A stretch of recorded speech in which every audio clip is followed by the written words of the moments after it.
Muito boa tarde, boa noite, boa madrugada para você que acompanha o canal do Apollo. Estamos aqui com mais um vídeo, dia nublado. Vocês vão ter que me aguentar tremendo um pouco aqui porque eu tenho mal de Parkinson e eu não achei o tripé da câmera para gravar esse vídeo. Então vamos fazer assim mesmo. Bom, vamos lá. Estava eu prestes a gravar um vídeo aí sobre Bitcoin.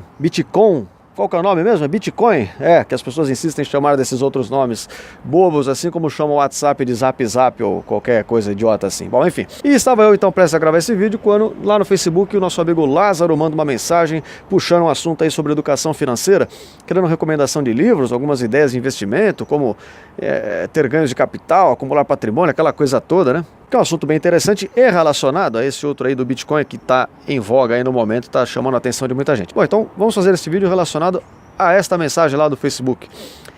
Em termos de educação financeira, ter educação financeira não preciso dizer aqui que seria interessante para todos, né? Idealmente falando, é muito bom você saber lidar com o dinheiro, saber valorizar o seu dinheiro, o esforço, porque afinal de contas ali está contido às vezes os seus anos de trabalho, todo esse seu esforço intelectual, físico e tal. Não é bom você perder dinheiro assim de graça, não saber gerenciá-lo, às vezes desperdiçar com coisas inúteis, esse tipo de coisa. Então ter uma educação financeira, claro, bastante razoável para todos. E para quem está querendo se introduzir nisso, que não tem a mínima noção de nada, bom, a primeira fonte de conhecimento sempre é o tal do conhecimento tácito, né? Aquele conhecimento prático, empírico, que a gente aprende no dia a dia, a vivência, a convivência com outras pessoas que sabem de alguma coisa. A nossa experiência traz algum conhecimento nesse sentido, né? Não precisa ser nenhum gênio, não precisa ser nenhum PhD em nada para você, em algum momento da sua vida, perceber que se você gastar mais do que você tem, você se endivida e compromete a sua renda vindoura e entra numa armadilha perigosa de ficar atolado em dívidas e não conseguir sair mais. Enfim, você não precisa realmente ser nenhum grande gênio, nenhum sábio da humanidade para ir percebendo essas coisas ao longo da vida.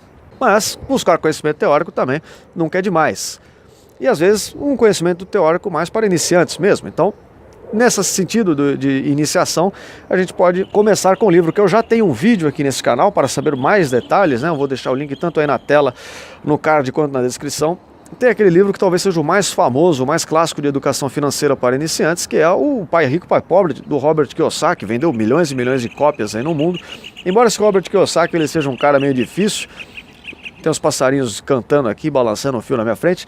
Recentemente ele veio no Brasil dar umas palestras aí, deu um problemão danado.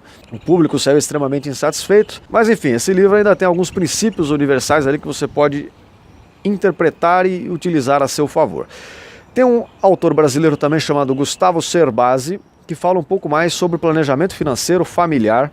Ele tem um livro chamado Casais Inteligentes Enriquecem Juntos, acho que é esse o nome do livro, em que ele fala sobre o planejamento financeiro familiar, como se unir a uma pessoa e as vantagens que você tem para enriquecer junto dessa pessoa, no sentido de diluir alguns custos que sozinho você teria mais altos, enfim, e que a boa comunicação do casal, o bom planejamento dos dois pode fazer com que ambos tenham aí um ganho de patrimônio e tal, uma coisa importante também para você que pretende ter família, pretende ter filhos, aquela coisa toda, pode ser uma coisa interessante. Outro livro desse Gustavo Cerbasi, também brasileiro, é o Adeus Aposentadoria, que é falando do planejamento para a velhice, né? Aquele momento da vida em que nós já, às vezes, não temos uma fonte de renda porque não trabalhamos, não temos muitas alternativas nesse sentido, que passamos a viver dos louros do passado, né?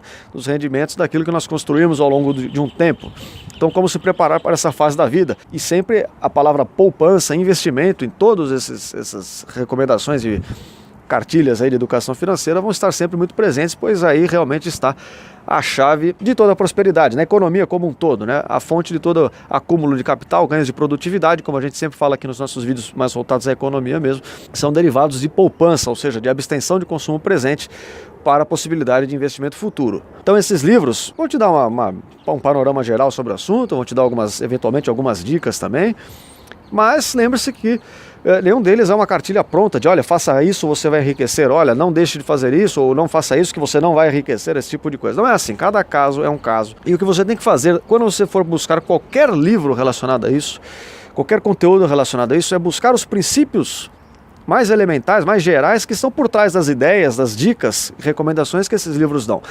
Vamos dar um exemplo aqui, vamos supor que você comprou lá um livro de educação financeira, o cara te deu um exemplo, olha, o seu carro, ele é um gasto que você tem na sua vida, né? A sua casa é um gasto que você tem na sua vida. Você gasta tanto por mês para manter essa casa limpa, organizada, pagar os impostos, né, que lhes são roubados aí mensalmente, anualmente, através da força bruta que o governo usa para espoliar a sua propriedade. Bom, e aí ele fala, ó, se você de repente vender a sua casa e morar de aluguel, faz a conta aqui, ó, tem um retorno financeiro de tantos por cento, de tantos reais, enfim, você vai economizar tantos reais por mês. Aí você pega esses tantos reais, você põe na poupança, da poupança vai gerar juros sobre juros, ou compra o título do não sei o quê, aí isso vai gerar juros sobre juros, em 10 anos você vai ter 1 milhão.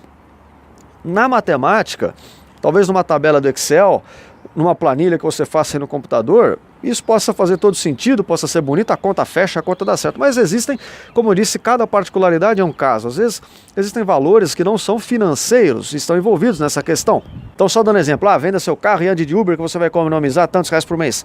Certo, pode ser que sim, pode ser que não, mas não é fazer isso, não é o fato de vender o carro que vai te fazer uma pessoa rica, ou o fato de andar de transporte coletivo, ou de andar de aplicativo, enfim.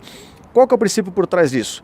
Olha, estamos reduzindo despesas e tentando, por outro lado, lá em alguma outra dica que o cara venha a dar de investimento, eventualmente, aumentando receitas. Ou seja, estamos buscando gastar menos e economizar mais.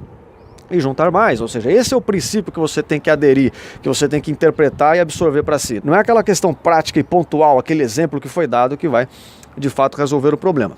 Mas, no fim das contas, esses livros, por exemplo, do Robert Kiyosaki, como eu falo lá no outro vídeo, às vezes serve até como uma espécie de com uma ajuda motivacional, né, como chamam, uma espécie de autoajuda para você se inspirar a empreender, a buscar investimentos, a querer valorizar o seu dinheiro, ter ganho de patrimônio, etc e tal. Bom, então fica esse recado aqui, esse alerta relacionado a esse tipo de conteúdo. Não quer dizer que é inútil, quer dizer só que você tem que pensar, o que o cara está dizendo no fim das contas com isso. Né? Não é aquele exemplo prático, faça isso que você vai obter isso de resultado necessariamente, não é sempre assim. Então, como introdução à educação financeira tem isso. E vou deixar um complemento aqui, para quem acaba se interessando mais pela pegada aí de investidor, pegada em investimentos, mexer com bolsa de valores, entender como funcionam ações, investir em empresas, né? Você tem conteúdo clássico, geralmente é de fonte norte-americana, porque eles culturalmente vivenciam muito, né? A maior parte da população norte-americana vivencia a bolsa de valores, investe, faz a sua poupança para a aposentadoria através da bolsa de valores. É uma cultura muito diferente daqui do Brasil, então relacionado a isso, geralmente o conteúdo vem de lá. Aqui a gente é mais voltado a emprestar dinheiro para o governo e tentar receber dinheiro desses títulos, né? Bom, enfim, indo direto ao assunto. Temos um livro muito clássico também do Benjamin Graham, chamado Investidor Inteligente, em que ele fala mais sobre investimentos em ações e títulos, etc e tal, né? É uma espécie de uma cartilha básica relacionada a isso. Ainda para quem gosta de investimentos, estude a biografia de caras célebres, como Jesse Livermore, talvez o maior investidor da história, considerado por muitos, que eu não sei, ele é o maior investidor da história, mas no fim, o final dele é trágico, ele morreu cometendo suicídio, na verdade, né? Porque ele ficava milionário e quebrava, ficava milionário e quebrava, ficava milionário e quebrava várias vezes ao longo da vida, investindo na bolsa de valores. Então, quer dizer, ao mesmo tempo que ele era muito bom, quer dizer, era um cara inconstante no fim das contas, mas enfim, com certeza com as biografias desse cara, você consegue aprender alguma coisa. Bom, então essas são algumas pequenas recomendações sobre educação financeira, investimentos, tá certo? Tudo, claro, muito por cima, para o vídeo não ficar tão longo, embora já tenha ficado. Então depois a gente volta aí para falar de Bitcoin ou de Bitcoin, conforme for possível. Por enquanto é isso, um beijo enorme a todos vocês e até a próxima.